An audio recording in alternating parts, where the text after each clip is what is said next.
இந்த ஒட்டுமொத்த உலகத்துல தனித்துவமான வித்தியாசமான புத்தகங்கள் நிறையவே இருக்கு.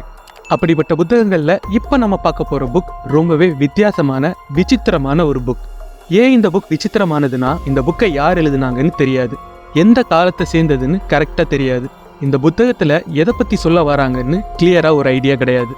இது எல்லாம் விட முக்கியமா இந்த புக்கை எந்த லாங்குவேஜ்ல எழுதியிருக்காங்கன்னே தெரியாது. எஸ், இப்படிப்பட்ட ஒரு புக்கை பத்தி தான் இன்னைக்கு நம்ம இந்த வீடியோல ஃபுல்லா பார்க்க போறோம். த வாய்னிச் மேனுஸ்கிரிப்ட். இப்படிப்பட்ட இந்த புத்தகத்தை ஒருத்தர் பழைய புத்தக கடையிலிருந்து விலைக்கு வாங்கினதா சொன்னா உங்களால நம்ப முடியுமா? ஆனா அதான் உண்மை. 1912 வில்ஃப்ரிட் வோய்னிச் அப்படிங்கிற பழைய புத்தகங்களை சேகரிக்கக்கூடிய ஒரு புத்தக ஆர்வலர் ஒரு பழைய கடையிலிருந்து விலைக்கு வாங்கியிருக்காரு. அந்த புக்கை பார்த்து அவருக்கு ஏதோ வித்தியாசமா தோணியிருக்கு. இந்த புக்கை நம்ம வாங்கி இதில் இருக்கிறத டீகோட் பண்ணா பல விஷயங்களை நம்மளால தெரிஞ்சுக்க முடியும்னு நம்பியிருக்காரு. இந்த புத்தகத்தை வாங்கினதுல இருந்து 40 வருஷமா இந்த புத்தகத்துல என்ன இருக்குன்னு டீகோட் பண்ணதுக்கு ஒரு தனி டீமா ட்ரை பண்ணிட்டு இருந்திருக்காங்க.